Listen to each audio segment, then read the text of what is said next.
We have the Battle of Pennsylvania as the Steelers are on the road against the Philadelphia Eagles. This is your Week 15, 2024 prediction and preview video. Hit subscribe if you're new. Also hit the like button. Let's start with the home team, the Philadelphia Eagles. Last week was a close week for the Philadelphia Eagles, but a win is a win. They went out there and they beat the Carolina Panthers 22-16. It did come down to a drop by Xavier Legette, but on the day, Saquon Barkley continues to look like an MVP caliber player. 20 attempts last week for 124 rushing yards, averaged 6 yards a carry. Jalen Hurts, 59 rushing yards, 1 rushing touchdown. Jalen Hurts did not have his best day passing. 14 of 21, 108 passing yards, 2 passing touchdowns, and A.J. Brown got his first reception in the second quarter. In this game against the Steelers, you have to find a way to go out there and be more creative in the pass game. And Jalen Hurts has to do a better job of seeing the field. It's going to be tough because the Philadelphia Eagles do have one of the best offensive lines in the NFL. You can make the case that they have the best offensive line in the NFL and fully healthy. But you're going against a defensive line that has T.J. Watt, Alex Highsmith, and Cameron Hayward. You have to find a way to go out there and dominate the line of scrimmage and run the football with Saquon Barkley. Obviously, that's going to be the number one thing to do in this matchup against the Steelers. The problem is this: the Steelers are fourth in rushing defense. They have one of the best rushing defenses in the NFL, but you can find creases with Saquon Barkley. He's not your typical running back. This is a man that can be dead to rights behind the line of scrimmage, and he's one jump cut away from taking it to the house for a 60-yard touchdown like how he did against the Los Angeles Rams. Feature Saquon Barkley also in the pass game. Make life easy on Jalen Hurts. And in this specific matchup, you don't have to take too many deep shots down the field. Micah Fitzpatrick doesn't have an interception on the season, but he is still one of the best safeties in the NFL at watching the middle of the field. You want to beat the Steelers on the perimeter on the outside. And I would not go out there and target Dante Jackson. Dante Jackson has 5 interceptions on the season. I would look at Joey Porter Jr. He's been up and down this season. But when you put him on route technicians like Jamar Chase, like T. Higgins at times, he can be a penalty machine. You can get some cheap yardage in those situations, and that's what you have to do in this matchup. It's going to come down to Kellen Moore to exploit the matchup with the Steelers on the back end, because even though the Steelers have a very good defense, they're 17th in passing defense. You can find a way to go out there and get Devontae Smith the football and with A.J. Brown, but make that a point of emphasis. And when you look at A.J. Brown, you know that he will get upset when he's not featured in the game plan. Even though last week he led the team in receiving yards with 43 receiving yards, go out there and get him the football early and often in the first quarter. Run some close screens. Put him inside the slot and run some screens from that point on. Look at what the Rams did last week with Cooper Kupp. Just get him the football. And you look at Devontae Smith. He can be that deep target going deep down the field. Jalen Hurts had a beautiful pass against the Cincinnati Bengals many weeks ago. Just feature Devontae Smith and A.J. Brown early in this game. Obviously, there is no Dallas Goedert for this matchup. He missed last week. He's dealing with an injury, and he's going to be out for the foreseeable future at that tight end position, and that does suck. But you have A.J. Brown, you have Devontae Smith, you have Saquon Barkley, and don't forget about Kenneth Gainwell. He's also a very good running back to have on this roster. But attack the Steelers at the point of attack and beat them sideline to sideline. Don't just try to run the football up the gut with Saquon Barkley, even though he has the ability to put his toe into the ground and jump to the left and jump to the right. Cameron Hayward has been phenomenal all season long at stopping the run. And they also have Keanu Benton on that side. But when I look at this offensive line, I think you're going to be in a very good situation. You have Landon Dickerson at the left guard position, Cam Jurgens, center position, Mekhi Becton, right guard, Lane Johnson, who is still one of the best tackles in the NFL at the right tackle position. Pay attention to him going against T.J. Watt. That's going to be a pivotal matchup in this game. And you also have Big Jordan Mailata as well on the left tackle position. Just pay attention to those tackles when they go against guys like Herbig and Alex Highsmith and T.J. Watt. You have to make sure that Jalen Hurts is comfortable inside the pocket. And I don't want to come on here and make it seem like that Jalen Hurts can't pass the football. But right now, the Philadelphia Eagles are 31st in passing. You don't want to be in that situation. This is one of the best teams in the NFL. You have to find a way to beat teams with Jalen Hurts' arms and get him outside the pocket. And you look at what the Steelers have been able to do. They're great at sealing the edge. So Jalen Hurts has to be careful inside the pocket. When I look at the defense for the Philadelphia Eagles, this is going to be a fun matchup for this defense. You have Cooper DeJean, you have Quinyon Mitchell, two very good cornerbacks. Cooper DeJean is just flying across the secondary. He's a Swiss Army knife in that secondary with the Philadelphia Eagles. It's going to be very interesting to see what Vic Fangio is going to have planned out for Russell Wilson and this offense. Obviously, you want to go out there and stop the run of Najee Harris and Jaylen Warren. I would be more keen in on Jaylen Warren than Najee Harris. When I look at this defensive front, they will match up very well with Najee Harris. And it's not because Najee Harris is a bad running back, but when you look at Jordan Davis, Jalen Carter, Nolan Smith, and especially Zach Bond with Nakobe Dean, those are big athletic bodies. They can go out there, they can match up with Najee Harris. They can meet him at the point of attack. Najee Harris is at his best when they use him as a receiver coming out of the backfield because he can get some space in front of him. You get a couple bites around Najee Harris, he doesn't have the ability to make a guy miss like a Saquon Barkley. So when you have these big defensive tackles out there, they should slow down that power rushing attack with the Steelers. Jaylen Warren, on the other hand, this is a man that has very good speed coming out the backfield, and he can also catch the football. I would put him into tough situations. I would not stack the box against the Steelers because they have George Pickens. They have Big Pat at the tight end position, but you could play a lot of man coverage against the Steelers. Look at what the Cleveland Browns did many weeks ago on Thursday Night Football. They played man coverage and they forced Russell Wilson into uncomfortable situations. Russell Wilson over the last 2 weeks has been playing phenomenal, but force him to hold on to the football for a little bit longer and you hope that your pass rush can get there. The Steelers' offensive line has played very well over the last few weeks. But when you look at the defensive pressure that you can bring in on Russell Wilson, you should be able to be in a situation to where you force him to hold on to the football for too long and you can press on those wide receivers at the line of scrimmage. And take away George Pickens. I will put Quinyon Mitchell on George Pickens the entire time.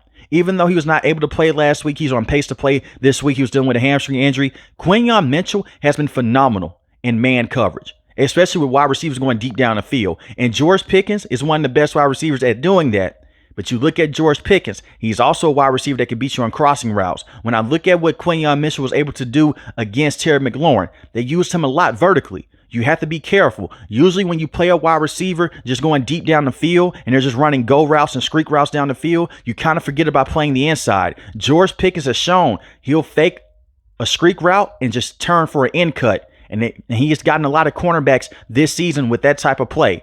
You don't want to see that happen in this matchup. But the Philadelphia Eagles, they have the back end defense to go out there and really give the Steelers a lot of problems. They're first in total defense and they're second in passing defense. But this passing defense and that rushing defense is going to dictate this game with Nolan Smith, Zach Bond, Nakobe Dean, and Josh Sweat. And that's the guy to look out for in this matchup, Josh Sweat.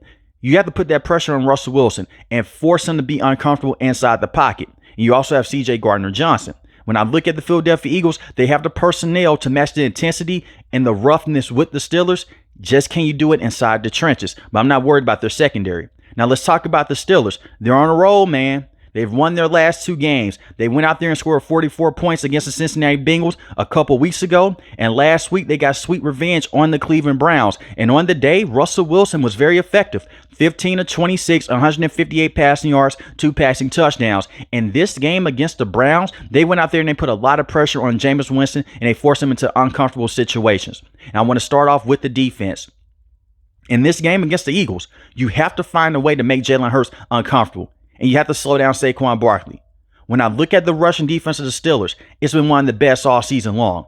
But they have not went against a running back like this. This is the definition of a generational running back. Saquon Barkley has the ability to break 2 to 3 tackles and take it to the house. Tackling has to be on point.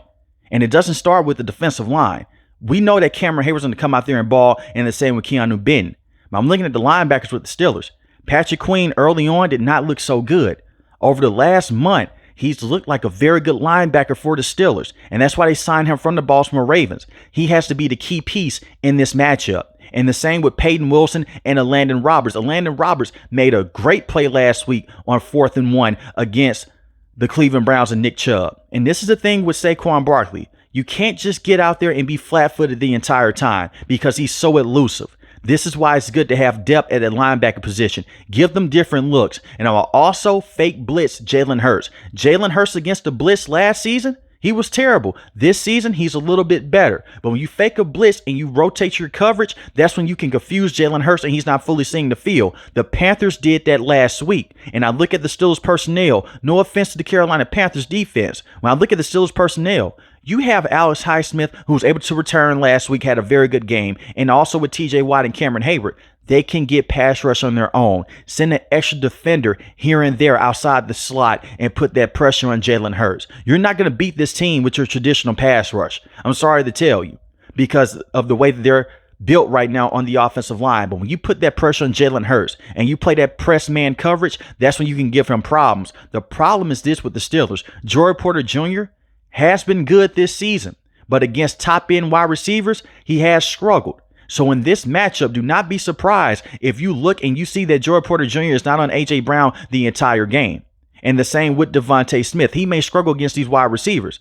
Now, if you put Mika Fitzpatrick over top and you give those cornerbacks more safety help, then you can play that cover 2 man. Because if they get beat, you have a safety over top that's going to help you out. And the Steelers love to play cover 2. But they like to play Tampa 2. That's more so of a zone. And this matchup against the Philadelphia Eagles, I would play zone coverage, but I would do more of that in the later half of the game. If you come out in straight zone coverage, Jalen Hurts has proven this season he can pick you apart. This is a different quarterback from week 1. Just because he had a bad game last week does not mean that Jalen Hurts is a terrible passer in the NFL. Give him different looks, and it's going to come down to the coaching here, with Coach Austin going against Kellen Moore, the offensive coordinator for the Eagles going against the defensive coordinator for the Steelers. You have to give him different looks, and TJ Watt has to be a game wrecker in this matchup. They have done a very good job against scrambling quarterbacks this season. You look at what they were able to do against Joe Burrow. That's a man that can extend the play and go out there and can bust down a defense. They forced him to go out there and have 3 turnovers. Against Jaden Daniels, they did a phenomenal job in that matchup also. The thing is with Jalen Hurts, you want to keep him inside the pocket and you want to force him to dissect you inside the pocket. You want him to be more so of a Tom Brady in this matchup than a Lamar Jackson. You want him to sit back and go through his progressions. And then you want TJ Watt and Alex Highsmith to pin their ears back and hopefully go get him. But it's going to start with stopping the run and getting creative enough on the back end to stop those wide receivers from beating you deep. The main key here for the Steelers is not to have penalties. And that's more so in Joey Porter Jr. than anyone else in the back end. When I look at the Philadelphia Eagles, they're a very disciplined team. And we've seen the Steelers on the offensive end not have as many penalties. And on the defensive end, especially last week, they look better with the penalties. Penalties in this game, they can cost you because of the firepower that the Philadelphia Eagles have.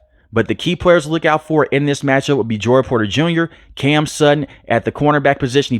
He is playing inside the nickel. This is a man that was with the Detroit Lions. He played with the Steelers some time ago. You can blitz him from the inside, similar to how they did with Mike Hilton. And also Keanu Benton and Cameron Hayward. Keanu Benton had an interception last week. When I look at the offense for the Steelers, Russell Wilson, like I mentioned before, very good and efficient last week. And this game continued to get the football out quick. And the Philadelphia Eagles may force him to throw the football deep down the middle of the field. That's what Calvin Austin III comes into play. Calvin Austin III has been a very good deep threat this season.